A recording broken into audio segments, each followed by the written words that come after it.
Hello everyone, welcome to my channel সিয়াচারিয়া arts. যেহেতু সামনেই রাখি পূর্ণিমা, তাই ভাবলাম বেশ কিছু রাখির আইডিয়া তোমাদের সাথে শেয়ার করি।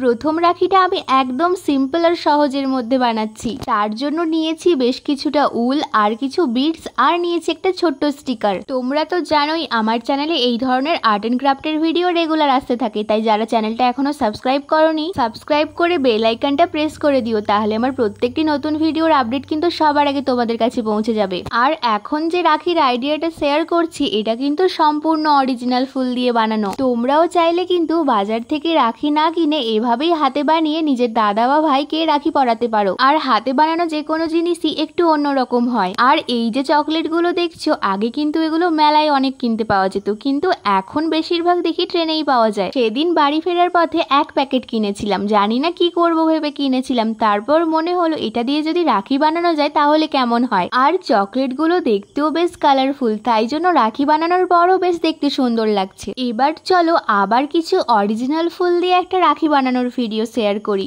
তার জন্য আমি এখানে নিয়েছি শুধুমাত্র নয়নতারা ফুল। প্রথমে প্রত্যেকটা ফুল থেকে ডাটিগুলো কেটে দিয়েছি, এরপর কার্ডবোর্ডে B7000 গ্লু লাগিয়ে তার উপর এক এক করে প্রত্যেকটা ফুল আমি চিপকে দিয়েছি। চলো এবার শেষ রাখিটাও দেখে নি কিভাবে বানালাম। তবে শেষ রাখিটা কিন্তু খুব একটা কঠিন নয়, ঠিক আগে যেভাবে গোলাপ ফুল বানিয়েছিলাম কাগজ দিয়ে, তেমন ভাবেই টিস্যু পেপার দিয়ে ফুলটা বানিয়ে নেব। তবে ফুল বানাতে গিয়ে এখানে আমার আবার পদ্ম ফুল হয়ে গেছে গোলাপ ফুলের জায়গায়। ফুল বানানো হয়ে গেলে রাখির বেশের ওপর অ্যাড করে দিলে রেডি হয়ে যাবে আমাদের গোলাপ ফুলের রাখি। তোমাদের এই সব কয়টি রাখির মধ্যে কোন রাখিটা বেশি ভালো লেগেছে কমেন্টে কিন্তু আমাকে অবশ্যই জানিও। আর নতুন কি ভিডিও দেখতে চাও সেটাও কিন্তু কমেন্টে অবশ্যই জানিও।